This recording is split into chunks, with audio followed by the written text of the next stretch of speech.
Okay, next topic है हमारा stern गर्लक experiment. Important है, सिलेबस में डायरेक्टली मेंशन नहीं है बट आता है एग्जाम में। ठीक है, तो स्टर्न एंड गर्लक in 1921 performed an experiment which demonstrated directly that an atom placed in a magnetic field can take only certain discrete orientation with respect to the field, which is space quantization. It also demonstrated that existence of electron spin, thus providing an experimental verification of the vector model atom. ये बहुत important है, ये चीज समझते हैं। सबसे पहले क्या है, देखो ये जो एक्सपेरिमेंट हुआ था इसने डेमोन्स्ट्रेट क्या किया। हमने अभी तक थ्योरी करके देखा कि स्पेस के अंदर जो एल वेक्टर है वो कुछ फिक्स्ड थीटा की वैल्यू पर ही रहेगा। जैसे अपन ने एल इक्वल टू 2 के लिए देख लिया था, एल इक्वल टू 2 के लिए थीटा की रैंडम वैल्यूज पॉसिबल नहीं थी। 35 डिग्री पॉसिबल था, 66 डिग्री पॉसिबल था, 90 डिग्री पॉसिबल था, 114 डिग्री पॉसिबल था, 145 डिग्री। अब इसका मतलब 36 डिग्री पे एल कभी हो ही नहीं सकता। इसका मतलब जो हमारे पास ओरिएंटेशन है, क्योंकि एल वेक्टर बेसिकली ओरिएंटेशन बताता है। क्यों क्यों बताता है एल ओरिएंटेशन, उसको भी देख लीजिए कि एल ओरिएंटेशन कैसे बता रहा है। क्योंकि हमने देख लिया कि अगर इलेक्ट्रॉन का ऑर्बिट ऐसा है तो एल बिल्कुल उसके परपेंडिकुलर होगा। अगर इलेक्ट्रॉन का ऑर्बिट ऐसा है तो उसकी एल ऐसे होगा, हमेशा उसके परपेंडिकुलर होगा। अगर ऐसे घूम रहा है तो एल ऐसे होगा। तो अगर एल की ओरिएंटेशन फिक्स कर दी जाए, एल वेक्टर की डायरेक्शन फिक्स कर दी जाए, तो इसका मतलब जिस प्लेन में या जिस सर्कल में इलेक्ट्रॉन मूव कर रहा है हमने उसका सर्कल फिक्स कर दिया। तो वो जो सर्कल है, मान लीजिए सर्कल ऐसे हो सकता है, फिर ऐसे हो सकता है, फिर ऐसे हो सकता है। लेकिन सपोज ये तीन वैल्यूज पॉसिबल है तो इनके बीच की कोई वैल्यूज होगी ना ऐसे, तो ये पॉसिबल नहीं होगा अगर ये हमारे डिजायर्ड थीटा की वैल्यू में नहीं आ रहा है। This is called space quantization. तो स्पेस क्वांटाइजेशन को एक्सपेरिमेंटली प्रूव किसने किया, जो हम एक्सपेरिमेंट अभी पढ़ रहे हैं स्टर्न गर्लक एक्सपेरिमेंट, उसमें स्पेस क्वांटाइजेशन को डेमोन्स्ट्रेट करके दिखाया था। साथ ही साथ इलेक्ट्रॉन के अंदर स्पिन होता है, इस बात का वेरिफिकेशन जो है वो भी इस एक्सपेरिमेंट के थ्रू किया गया। तो ये इसके सबसे बड़े रिजल्ट थे, बहुत अच्छे रिजल्ट थे। तो ये जो 4 लाइनें लिखी हुई है इसका मतलब यही है। देखो पहली लाइन ये है, this experiment demonstrated directly that an atom when placed in a magnetic field can only take certain discrete orientations, ठीक है, which is space quantization. दूसरा, it also demonstrated the existence of electron spin, electron spin का existence का demonstration भी किया। तो सबसे पहले एक्सपेरिमेंटल सेटअप देखते हैं। The plan of the experiment is shown in the figure. A beam of neutral silver atoms, ये न्यूट्रल ही क्यों लिए गए हैं थोड़ी सी देर में क्लियर हो जाएगा। अ beam of neutral silver atom was formed by heating silver in an oven। तो सबसे पहले एक ओवन लिया है, इसमें सिल्वर जो है उसको हीट किया गया। हीट करते करते हमारे पास इसमें अपन ने उसको न्यूट्रल मतलब हीट करके एटम्स बना, अपने पास सिल्वर के एटम्स आ गए। ठीक है, सिल्वर के एटम्स हमारे पास आ गए। It was collimated by a few slits and then passed through a non homogeneous magnetic field. अब क्या किया, सिल्वर के जो एटम्स है उनकी बीम बनाई गई। बीम बनाई गई जैसे लेजर लाइट होती है ना, नॉर्मल टॉर्च लाइट में लाइट क्या होती है, फैलती है। लेजर लाइट में क्या होती है, एक लाइन से जाती है। तो यहाँ से जब ओवन में से सिल्वर के एटम्स निकले, बहुत हाई एनर्जी के साथ निकले थे, पर हमको एक लेजर की जैसी बीम चाहिए थी, तो हमने यहाँ पे स्लिट लगा दी। स्लिट क्या होती है, स्लिट में बीच में एक छेद होता है और बाकी ऊपर ब्लॉकेज होता है नीचे। तो जितनी भी लाइट निकल रही होगी सिल्वर के एटम वो दीवारों से टकरा गए होंगे, सिर्फ सेलेक्टेड पार्ट इसी लाइन के अलोंग हमारे पास बीम निकली। दो स्लिट और छोटी स्लिट कर ली इसके आगे, तो और छोटी बीम बन गई। ऐसे करके 2 या 3 स्लिट रख देते हैं। उसके बाद हम क्या करते हैं, मैग्नेटिक फील्ड में से गुजारते हैं। और मैग्नेटिक फील्ड जो है, ध्यान रखना, यूनिफॉर्म नहीं है। यूनिफॉर्म का मतलब सब जगह एक जैसी मैग्नेटिक फील्ड नहीं है, नॉन यूनिफॉर्म है, नॉन यूनिफॉर्म मैग्नेटिक फील्ड। तो ये साउथ पोल हो गया मैग्नेट का और ये नॉर्थ पोल हो गया, और यहाँ से इसको गुजारा। गुजारने के बाद देखा कि एटम्स जो हैं इधर डिफ्लेक्ट हो गए और एटम जो है वो कुछ इधर डिफ्लेक्ट हो गए। तो हमें यहाँ पे स्क्रीन मिली है, ये पी जो है स्क्रीन मिली है यहाँ पे।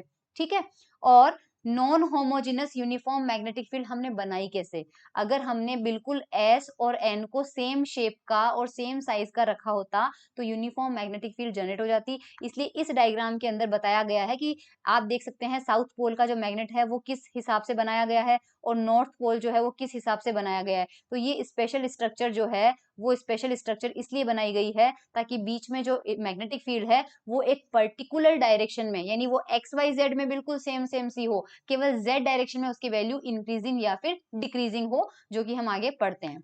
चलो, the field was produced by specially designed pole pieces whose cross sectional view is displayed separately, यानी नॉन होमोजेनस मैग्नेटिक फील्ड जो है वो कैसे प्रोड्यूस की गई?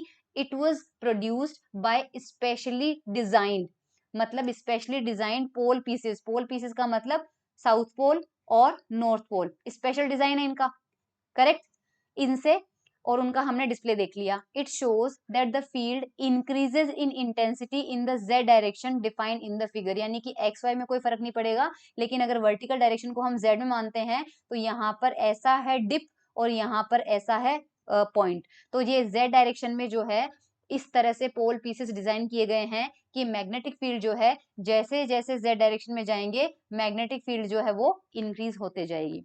The beam leaving the magnetic field was received on a photographic plate P. तो हमारी जो स्क्रीन है P वो एक फोटोग्राफिक प्लेट है, वहां पे हम एटम को मैग्नेटिक फील्ड से निकलने के बाद में रिसीव कर रहे हैं। जब इस फोटोग्राफिक प्लेट को डेवलप किया गया, जैसे कि हम पहले नेगेटिव फोटो खिंचवाते थे बचपन में स्टूडियो में जाके, तो हमें ब्लैक कलर की एक फोटो मिलती थी, उसको डेवलप करने के बाद हमें एक्चुअल पिक्चर मिलती थी। तो इस फोटोग्राफिक प्लेट पर जो हमें एटम इकट्ठा हुए हैं, जब उनको डेवलप किया गया तो no trace of direct beam was obtain, तो सीधी जो लाइन आ रही थी उस लाइन के बिल्कुल सीध में, मतलब हमारी बीम जो ऐसे आ रही थी प्लेट पर, इस जगह पे कोई बीम के निशान मिले ही नहीं, इसकी बजाय हमें दो लाइनें मिली symmetrically situated with respect to the direct beam.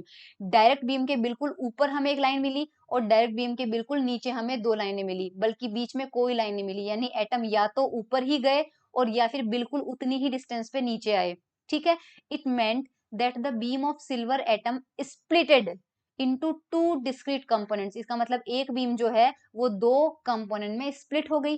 One component being bent in plus Z direction, एक प्लस जेड में डिफ्लेक्ट हुआ, and the other bent in minus Z, एक माइनस जेड डायरेक्शन में डिफ्लेक्ट हुआ। The experiment was repeated using other atoms and in each case the beam was found splitted into two और मोर discrete components. जब दूसरे atom लिए गए तो दो से ज्यादा लाइनें भी मिली, लेकिन वो डिस्क्रीट थी, यानी कि ए से लाइनें मिल रही थी। ऐसा नहीं है कि रैंडम एटम यहाँ पे भी है, यहाँ पे भी है, यहाँ पे भी है, यहाँ पे भी यहाँ पे नहीं, ऊपर वाली लाइन में सारे एटम जमा हो जाएंगे, फिर दूसरी लाइन शुरू होगी, दूसरी लाइन में सारे जमा हो जाएंगे, इस तरह से। This result is interpreted in the following वे। अब ये हुआ क्या और हुआ क्यों, इसकी फिजिक्स पढ़ते हैं। A magnet experiences a net deflecting force in non homogeneous magnetic field which depends on the orientation of the magnet in the field। इस लाइन का क्या मतलब है? अगर हम किसी non homogeneous non uniform magnetic field में किसी मैग्नेट को लाते हैं तो वो मैग्नेट जो होता है उसके ऊपर क्या लगता है? फोर्स लगता है। ओके, यूनिफॉर्म के अंदर एक फिक्स फोर्स लगेगा, लेकिन नॉन यूनिफॉर्म के अंदर उस पे एक फोर्स लगेगा, डिफ्लेक्टिंग फोर्स लगेगा।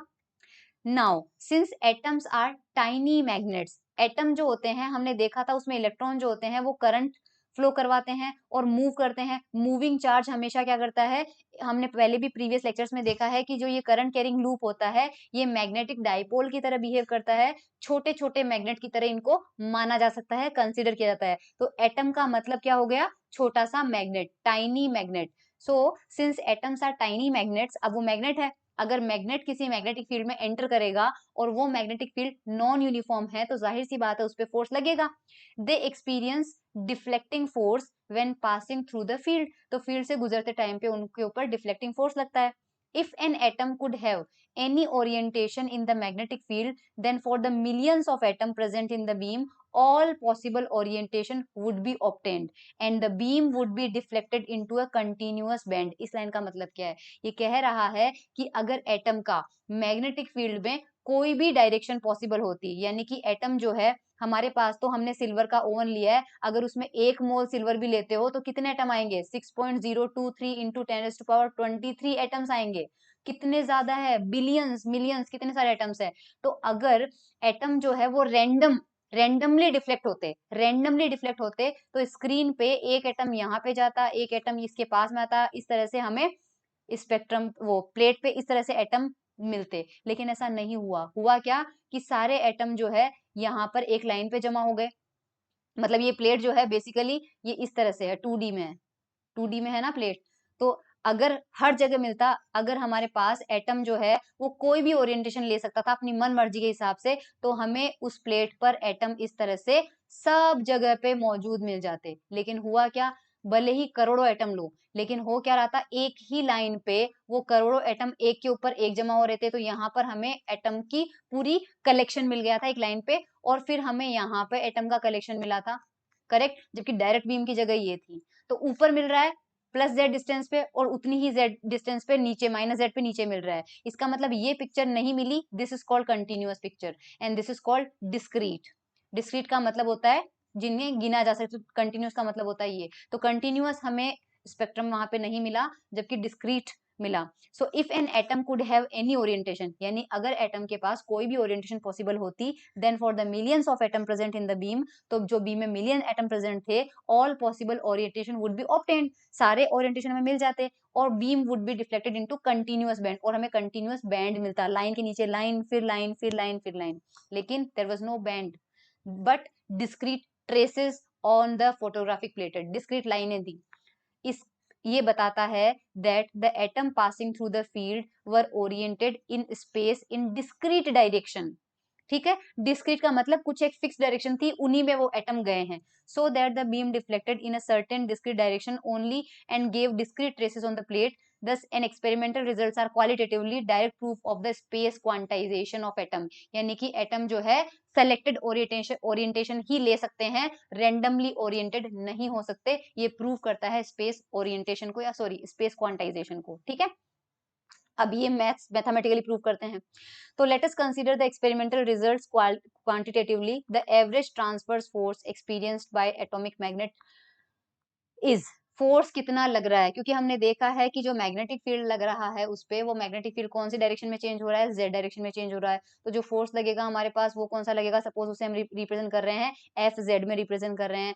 अब वो फोर्स जो है वो कितना लगेगा, उसका मैग्नीट्यूड कितना आएगा। देखो ये फोर्स कितना आएगा, del B Z upon del Z mu J Z, where del B Z upon del Z is the rate of change of field in the Z direction and mu is the Z component of total magnetic moment mu of the atom. आपको ये तो समझ में आ गया कि सब चीजें Z component क्यों ले रहे हैं, क्योंकि मैग्नेटिक फील्ड जो है वो चेंज किस डायरेक्शन में हो रही है, ओनली जेड डायरेक्शन में चेंज हो रही है, एक्स वाई में कोई फर्क नहीं पड़ रहा है, इसलिए एक्स वाई डायरेक्शन में उसके ऊपर कोई फोर्स नहीं लग रहा है। लेकिन ये फॉर्मूला कैसे आया, इसका मैं थोड़ा सा आपको बता देती हूँ। देखो नॉर्मली आप जानते हो कि फोर्स का फॉर्मूला कितना होता है, आई एल और बी। हमने देखा है कि फोर्स जनरल, आपने मैग्नेटोस्टैट्स के अंदर फॉर्मूला ये देखा होगा। ठीक है, सो यहाँ पे मान लीजिए अपने पास जो है वो करंट है, अगर मैं ऊपर नीचे लेंथ से मल्टीप्लाई कर दूं, यहाँ पे भी लेंथ से और यहाँ पर भी लेंथ से मल्टीप्लाई कर दूं, तो ये क्या आ जाएगा, आई लेंथ का एल स्क्वायर। एल स्क्वायर अपने पास जो लूप होता है, मान लीजिए लूप उसका एरिया हो जाएगा, जैसे कि स्क्वायर का एरिया कितना होता है, उसकी लेंथ का स्क्वायर हो जाता है। तो इसको आई ए और बी बोल देते हैं। नीचे हमारे पास कितना आ गया, लेंथ आ गया।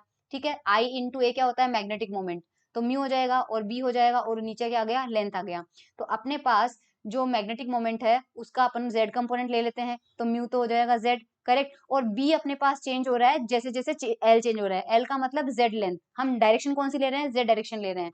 तो जैसे जैसे जेड चेंज हो रहा है वैसे वैसे बी चेंज हो रहा है, इसलिए बी बाय जेड को फिक्स ना लेके उसकी रेट ले लो change, del B Z upon del Z. ठीक है, तो ये हमारे पास फोर्स आ गया यहाँ पे, तो ये अपने पास फोर्स आ गया। अब हम जानते हैं एंगुलर मोमेंटम का फॉर्मूला अपन ने देखा है, mu J is equal to minus का G J E by two M J. ये रिलेशन हम प्रीवियस लेक्चर में डिराइव कर चुके हैं, और ये रिलेशन भी हम प्रीवियस लेक्चर में डिराइव कर चुके हैं in form of mu B, क्योंकि जो म्यू बी था वो कितना था, E H upon 4 pi M. तो यहाँ से अगर ई बाई टू एम की वैल्यू निकालेंगे आप, तो म्यू बी के टर्म में आपके पास ये वाला फॉर्मूला आ जाएगा। ठीक है, तो ये हमारे पास यहाँ पे यूज कर लिया। अब हम क्या करेंगे, अगर अपन j का केवल z कंपोनेंट ले रहे हैं तो म्यू j का z कंपोनेंट आ जाएगा, और इधर भी j का क्या आ जाएगा, z कंपोनेंट आ जाएगा। बाकी सब टर्म कांस्टेंट है तो वो एज इट इज रहेंगे, एज इट इज रह गए। जे जेड की वैल्यू हम जानते हैं कितनी होती है, एम जे एच अपॉन 2 पाई, जो कि प्रीवियस लेक्चर में हम पढ़ चुके हैं। ठीक है, 2 पाई से 2 पाई कैंसिल आउट, एच से एच कैंसिल आउट, कितना आया, माइनस का जी जे म्यू बी एम जे। अब हम जानते हैं कि एम जे जो है कितनी वैल्यूज ले सकता है 2j+1, बिल्कुल वैसे ही जैसे ml ने कितनी वैल्यूज ली थी 12+1, उसी तरह से mj जो है वो कितनी पॉसिबल वैल्यू दे सकता है 2j+1, और वो कहाँ से शुरू होगी +j से लेके -j तक। ठीक है, तो उस तरह से हमारे पास अब fz का फॉर्मूला निकालते हैं। fz का जो फॉर्मूला था हमारे पास वो कितना था, mu Z del bz upon del z। तो इसमें अपन म्यू जेड का वैल्यू रख देते हैं, ये वैल्यू उठा के यहाँ पर पुट कर देते हैं, तो हमें यहाँ से ये रिलेशन मिल जाएगा। ओनली मैग्नीट्यूड अपन ने देखा है यहाँ पे अपने पास। ठीक है, तो हमारे पास ये वाली वैल्यू आ जाएगी फोर्स की। Because of this force the atoms, अगर एटम का मास मान लीजिए m है तो उसके पास एक एक्सेलरेशन आएगा। न्यूटन के सेकंड लॉ से हम जानते हैं F इज इक्वल टू क्या होता है, ma होता है। तो a की वैल्यू कितनी हो जाएगी, F अपॉन मास। अब हम एटम का मास ले लीजिए कैपिटल F, तो ये Az जो होगा इसकी वैल्यू कितनी हो जाएगी, Fz अपॉन m। Fz अपन ने ऊपर से निकाल रखा है, यहाँ से पुट कर देंगे तो यहाँ पे अपने पास आ जाएगा एक्सेलरेशन का फॉर्मूला। ठीक है, अब if vx be the longitudinal velocity of the atom and d be the length of their path in the magnetic field, then the time t for which they experience the transverse force। अब देखिए जितनी देर तक वो magnetic field में है, ये यहाँ से यहाँ तक जब बीम एटम ट्रेवल कर रहा है, एटम यहाँ से लेकर यहाँ तक शुरू हो रहा है, और d is the length of their path, यहाँ से यहाँ तक जब तक वो मैग्नेटिक फील्ड में है उसके पाथ की लेंथ मान लीजिए d है, और वो इस डायरेक्ट z तो कौन सी दिशा में है। अब ये भी इंपॉर्टेंट है कि यहाँ पर अपन ने vx क्यों लिया, ध्यान से समझना। हमारे पास ये सिचुएशन थी, तो ये जो डायरेक्शन है, वर्टिकल डायरेक्शन हम कौन सी ले रहे हैं, z, क्योंकि इस डायरेक्शन में मैग्नेटिक फील्ड चेंज हो रही है। और सपोज ये डायरेक्शन हम ले रहे हैं x, तो जो एटम है वो ट्रेवल किस में डायरेक्शन में करेगा, x डायरेक्शन में ट्रेवल करेगा। तो सपोज किस स्पीड से ट्रेवल कर रहा है, vx स्पीड से ट्रेवल कर रहा है, और यहाँ से लेकर यहाँ तक मैग्नेटिक फील्ड में रहा, और ये लेंथ मान लीजिए d है। तो मैग्नेटिक फील्ड में उसने कितना टाइम स्पेंड किया, डिस्टेंस अपॉन स्पीड। और स्पीड जो है वो x डायरेक्शन में इसलिए ले रहे हैं क्योंकि z वर्टिकल डायरेक्शन में है, जबकि जाना उसको ट्रेवल करके आगे निकलने के लिए उसको x डायरेक्शन में ट्रेवल करना पड़ेगा। तो हमारे पास जो t है उसका फॉर्मूला कितना आ जाएगा, d अपॉन vx आ जाएगा। Correct. From kinetic theory the velocity of an atom and m is evaluated bye setting. Kinetic energy जो है वो कितनी आ जाती है हमारे पास 1/2 mvx², और ये किसके इक्वल आएगी 2k t। वो हमने 1/2 mvx² तो ले लिया काइनेटिक एनर्जी, लेकिन हमने इसको 2kT के इक्वल क्यों रखा है, उसका रीजन देखो। According to kinetic theory the hydrogen atom in the oven have kinetic energy 3/2 kT। ये तो आपने पढ़ी रखा होगा, क्योंकि 1/2 kT जस्ट, क्योंकि इक्विपार्टीशन थ्योरी से आपने देखा होगा थर्मोडायनेमिक्स और स्टैटिस्टिकल फिजिक्स के अंदर 1/2 kT एनर्जी जो होती है वो एक्स डायरेक्शन के लिए होती है, 1/2 kT वाई डायरेक्शन के लिए होती है, 1/2 kT जेड डायरेक्शन के लिए होती है। तो 3/2 kT जो होती है वो टोटल काइनेटिक एनर्जी आती है, और अपन ने निकाला भी था। तो वैसे तो 3/2 होती है अगर हाइड्रोजन एटम्स को अपन लेते हैं, लेकिन the atoms emitted in the beam have kinetic energy 2 kT। लेकिन हम यहाँ पर इस काइनेटिक एनर्जी को 2 kT के बराबर क्यों रख रहे हैं, और वो भी एक्स वाई जेड के लिए नहीं रख रहे। 3/2 kT जो है मतलब वैसे एनर्जी होती है हाइड्रोजन एटम के लिए, अपन उसको 2 kT क्यों रख रहे हैं, the reason is that the more energetic atoms, ज्यादा एनर्जेटिक एटम्स अगर होंगे हिट द वॉल्स, जो वॉल को हमारे पास ओवन जो है उस ओवन में एक होल किया हुआ होगा वहां से निकलेंगे। तो अगर जितने ज्यादा एनर्जी से वो दीवार को टक्कर करेंगे उतने ज्यादा चांसेस हैं इस ओवन से निकलने के। अगर कोई दीवार से ही नहीं टकराएगा तो उस दीवार के अंदर जो बना हुआ होल होगा उस होल में से कैसे निकलेगा। तो more energetic atoms hit the walls of the oven more frequently, ज्यादा फ्रीक्वेंसी होगी, and hence have a higher probability of falling on the hole in the wall through which the beam is emitted. इसलिए energy जो है 3/2 से ज्यादा ली जा रही है, और वो कितनी ली जा रही है 2 kT ली जा रही है। ठीक है, सो यहाँ पर अपने पास 2 kT एनर्जी जो है अपन लेंगे। उसके बाद Vx की वैल्यू यहाँ से सॉल्व करोगे, इस इक्वेशन से Vx की वैल्यू निकालोगे तो Vx की वैल्यू आ जाएगी ये। T की वैल्यू हमारे पास कितनी थी, d/Vx था, तो Vx की वैल्यू रखेंगे यहाँ पे, तो हमारे पास टाइम की वैल्यू आ जाएगी ये। Now the deflection suffered by the atom in transfer direction, z direction में कितना डिफ्लेक्शन होगा, तो हम जानते हैं s = ut plus half at²। Force z direction में लग रहा था तो एक्सेलरेशन क्या आएगा, z डायरेक्शन में आएगा। लेकिन z डायरेक्शन में शुरुआत में कोई वेलोसिटी नहीं थी, शुरुआत में वेलोसिटी कौन सी डायरेक्शन में थी, केवल x डायरेक्शन में थी, जबकि यहाँ पे s और n रखा हुआ है। हम एक्सेलरेशन देख रहे हैं कि जैसे जैसे वो बाहर निकल रहा है z डायरेक्शन में उसका एक्सेलरेशन कितना बढ़ता जा रहा है। तो इनिशियली जो है z डायरेक्शन में तो कोई वेलोसिटी दी नहीं थी, तो uz आपका कितना हो जाएगा, 0 हो जाएगा। लेकिन जो एक्सेलरेशन है वो मैग्नेटिक फील्ड के अंदर z डायरेक्शन में आया है, तो जो डिफ्लेक्शन डिस्टेंस प्रोड्यूस हो रही है z डायरेक्शन में उसको रिप्रेजेंट कर रहे हैं हम कैपिटल Z से, उसका फॉर्मूला फॉर्मूला हो जाएगा 1/2 AZ T स्क्वायर। ठीक है, AZ की वैल्यू हम निकालेंगे जो प्रीवियस हमने निकाली हुई है, AZ की वैल्यू हम निकाल चुके हैं और T की वैल्यू हमने अभी भी निकाली है, तो T की वैल्यू यहाँ पर आ जाएगी। इसको सॉल्व करेंगे, थोड़ा सा जो टर्म्स कैंसिल आउट हो रहे हैं उनको कैंसिल आउट करेंगे, तो हमारे पास आ जाएगा ये। ओके, ये हमारे पास आ जाएगा इतनी डिस्टेंस पे, यानी कि मैग्नेटिक फील्ड से बाहर निकलने के बाद यहाँ पर जो बीम आ रही थी वो जैसे जैसे निकलेगी वो इधर चली जाएगी और वो इधर आ जाएगी। तो ये जो डायरेक्ट बीम है हमारे पास में, ये जो डिस्टेंस ट्रेवल कर रही है, ये जो डिस्टेंस है वो कितनी आ जाएगी, ये इतनी डिस्टेंस हमारे पास आ जाएगी। The atomic beam would be deflected into 2J+1 components corresponding to the 2J+1 possible values of MJ giving 2J+1 traces. तो प्लेट पे कितनी लाइनें मिलेगी, 2J+1 मिलेगी। अब फॉर सिल्वर एटम्स हमें 2 ट्रेसेस मिले हैं। अगर सिल्वर एटम के लिए हमें 2 ही ट्रेसेस मिले हैं, by measuring the separation between the traces it was found from the last expression that Gj Mj is equals to +-1। तो हमें अगर 2 ही ट्रेसेस मिले हैं, 2 ही लाइनें मिली है, यानी जो Z है ऊपर डिफ्लेक्ट हुआ होगा और नीचे डिफ्लेक्ट हुआ होगा, तो हमारे पास फ्रॉम द लास्ट इस एक्सप्रेशन से हम ये बात कह सकते हैं कि हमारे पास Gj और Mj की 2 ही पॉसिबल वैल्यू होनी चाहिए। ये बात कैसे पता चली, देखो Mj की वैल्यू कितनी हो सकती है, कितने पॉसिबल वैल्यूज हो सकती है, 2J+1, और 2J+1 की हमारे पास कितनी वैल्यू आ सकती है, केवल 2 ही वैल्यू आ सकती है। तो 2 वैल्यू तभी हो सकती है जब Mj की जो वैल्यू होगी +1 और -1 हो। Mj की वैल्यू हमारे पास कितनी होगी, +1, तो Gj Mj की वैल्यू हमारे पास कितनी आ रही है, +-1 वैल्यू आ रही है। ठीक है, क्योंकि हमारे पास 2J+1 की टोटल वैल्यू कितनी आनी चाहिए। Now at the temperature of the oven the silver atoms were in their ground state. Ground state जो सिल्वर एटम की होती है वो होती है 2s1/2। अब 2s1/2 जो ग्राउंड स्टेट होती है वो आगे स्पेक्ट्रोस्कोपिक टर्म पढ़ेंगे तो उसमें पता चल जाएगा आपको कि ग्राउंड स्टेट यही क्यों होती है। अभी के लिए याद रख लो, आगे आ जाएगा ग्राउंड स्टेट की अपन निकालेंगे, पूरा पूरा एक चैप्टर है।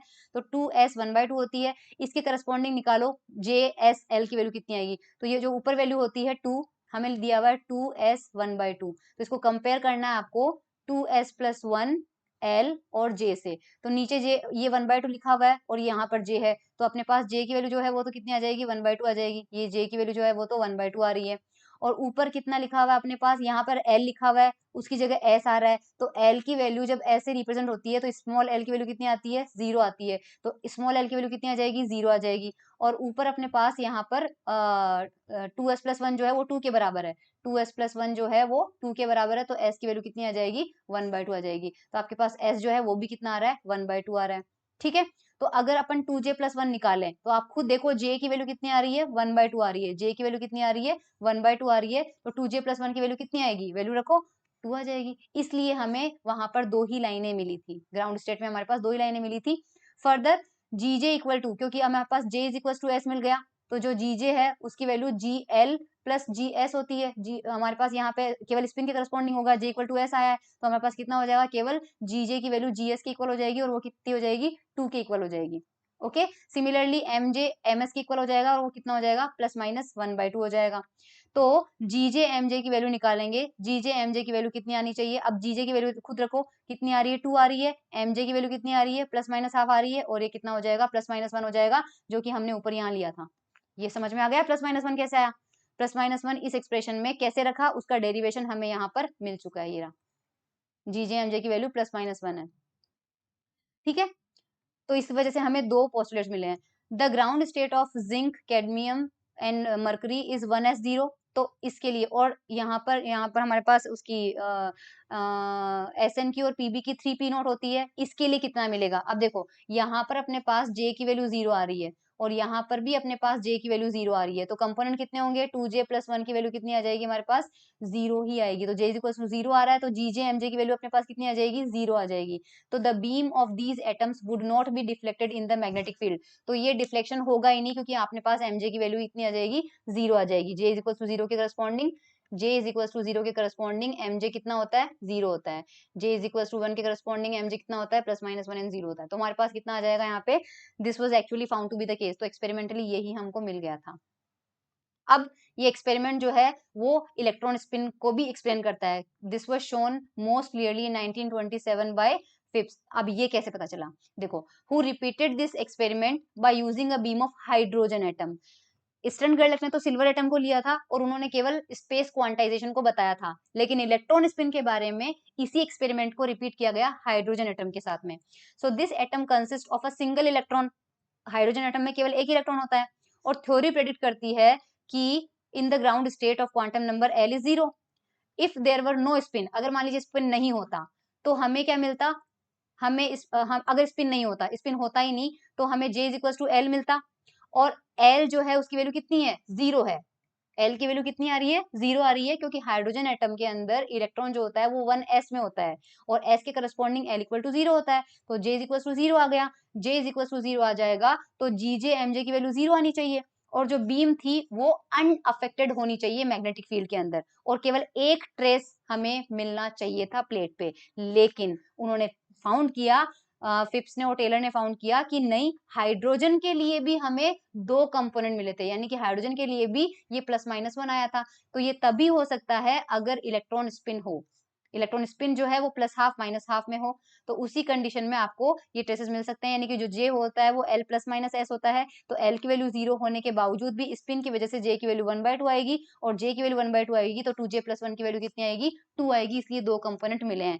तो हाइड्रोजन एटम लोगे तो इलेक्ट्रॉन स्पिन का कंसेप्ट समझ में आएगा, और सिल्वर एटम लोगे तो स्पेस क्वांटाइजेशन का कंसेप्ट समझ में आएगा। अब इसके अंदर हमने यूनिफॉर्म मैग्नेटिक फील्ड क्यों नहीं ली, ठीक है, तो दो चीजें ध्यान रखना, ये एग्जाम में पूछा जाता है कि स्टर्न गर्लक एक्सपेरिमेंट में इनहोमोजेनस मैग्नेटिक फील्ड ही क्यों ली गई, सवाल 1 ये पूछा जाता है। क्वेश्चन नंबर 2 ये पूछा जाता है कि ये एक्सपेरिमेंट एटम के साथ क्यों किया गया, आयन के साथ क्यों नहीं किया गया। तो देखो, if the field were homogeneous then the atoms would have experienced only a turning moment, no deflecting force, as such we could not obtain the deflected components in spite of the orientation of the atom relative to the field। देखो, अगर अपन uniform magnetic field ले लेते तो सिर्फ उसका turning होता, क्योंकि uniform magnetic field में आपने देखा होगा इलेक्ट्रॉन को या किसी को भी, मतलब उसको पार्टिकल को अपन भेजते हैं तो मैग्नेटिक फील्ड क्या करती है, उसको केवल टर्न कर देती है, उसका जो पाथ होता है उसको टर्न कर देती है, टर्न कर, सिर्फ टर्निंग का काम करती है, डिफ्लेक्शन का काम नहीं करती है। इस वजह से हमें इनहोमोजेनस मैग्नेटिक फील्ड की जरूरत पड़ी। एटम्स हमने क्यों लिए, आयंस क्यों नहीं लिए, तो अगर अपन न्यूट्रल एटम्स हमने लिए थे, देखो अगर हम चार्ज आयन लेते तो हो सकता है जो डिफ्लेक्शन आ रहा हो वो किसकी वजह से आता, लॉरेंज फोर्स की वजह से आता। लॉरेंज फोर्स होता है Q V क्रॉस B, और ये भी डिफ्लेक्शन करता है। तो अगर आयन लेते तो उसपे पॉजिटिव आयन होता या फिर नेगेटिव आयन होता, तो चार्ज अगर पॉजिटिव या नेगेटिव होता तो ये लॉरेंज फोर्स लग जाता। न्यूट्रल एटम पे लॉरेंज फोर्स लगा ही नहीं है, QV भी लगा ही नहीं है, तो लॉरेंज फोर्स की वजह से डिफ्लेक्शन नहीं हुआ है। ये सिंपली किसकी वजह से हुआ है हमारे पास, उस non homogeneous uniform, non homogeneous magnetic field की वजह से हमें ये स्पेस क्वांटाइजेशन या ओरिएंटेशन या स्पिन की वजह से ये सारे ट्रेसेस मिले हैं। That's it. अब ये जो एग्जाम में क्वेश्चन पूछा गया था, ये calculate two possible orientation of spin, ये एग्जाम में पूछा गया है। अब यहाँ पे मान लीजिए आपको एस के लिए पूछा गया है, तो एस आप जानते हो ये होता है, एस की वैल्यू 1/2 होती है, एम एस की वैल्यू +-½ होती है। ये डायग्राम ध्यान रख लेना, cos थीटा आपको निकालना है जैसे मैंने एल के लिए निकाला था, M S upon S, S+1 हो जाएगा, ठीक है। तो एस की वैल्यू 1/2 ही होती है, एस की वैल्यू 1/2 रखेंगे तो 2/√3 आ जाएगा ना, हमारे पास आ जाएगा। एम एस की वैल्यू +½ रखेंगे तो cos थीटा इतना आ जाएगा, और एम एस की वैल्यू -½ रखेंगे तो cos थीटा हमारे पास इतना आ जाएगा। तो थीटा की दो ही वैल्यू अपन को मिलती है, तो दो वैल्यू का डायग्राम मैं आपको दिखा देती हूँ। तो ये रहा अपने पास दो वैल्यू 54.7 और 125, ये एस एक वेक्टर और ये एस दो वेक्टर, ये एच क्रॉस अपॉन 2 पाई और ये माइनस एच क्रॉस अपॉन 2 पाई, ये एम एस 1/2 की करस्पॉन्डिंग, ये एम एस -½ की करस्पॉन्डिंग, और ये बी की डायरेक्शन है जिस डायरेक्शन में जेड कंपोनेंट है, ठीक है। तो ये हमारे पास यहाँ पर मिल जाता है, और ये पूछा भी गया है। Obtain the magnitude off spin magnetic dipole moment of electrons in terms of bore magnetron, ये भी इंपॉर्टेंट क्वेश्चन है, पूछा जा सकता है। अब मैं ये सारे से नहीं समझाऊंगी, आप इनके देख लेना, सॉल्यूशन समझ लेना। ये सॉल्यूशन है क्वेश्चन नंबर 3, क्योंकि थ्योरी पढ़ चुके हो, हम ये प्रॉब्लम सॉल्व नहीं कर सकते क्योंकि it will take a lot of time. समझा तो मैं सकती हूँ बट सॉल्यूशन आपके सामने है, तो ट्राई टू अंडरस्टैंड।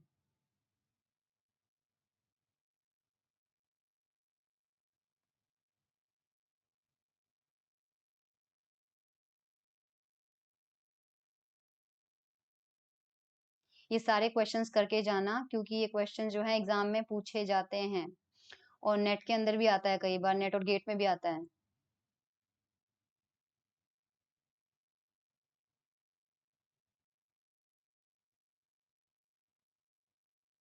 ये देखो J इज इक्वल टू 3/2 के रेस्पेक्ट में हमें क्वांटाइजेशन पूछ लिया गया है,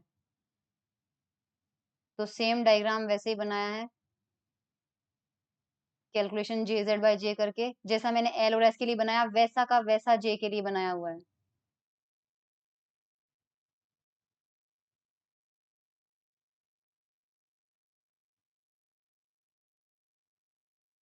ये भी देख लो, इंपॉर्टेंट है। क्वांटम नंबर निकालना है आपको। सब कुछ बहुत इजी है, मतलब क्वेश्चंस बहुत इजी, अगर थ्योरी अच्छे से पढ़ ली तो आपने। पॉसिबल एंगल्स निकालना है D electron in one atom के लिए।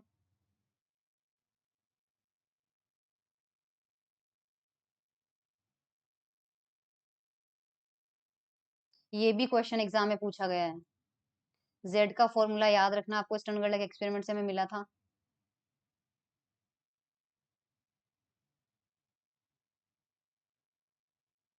दो कंपोनेंट है, सेपरेशन उनका डबल हो जाएगा, क्योंकि देखो इधर ओरिएंटेशन है, ये ऊपर जेड डायरेक्शन में 0.21 आ जाएगा, नीचे डायरेक्शन में 0.21 आ जाएगा, टोटल कितना हो जाएगा 0.42 सेंटीमीटर सेपरेशन हो जाएगा।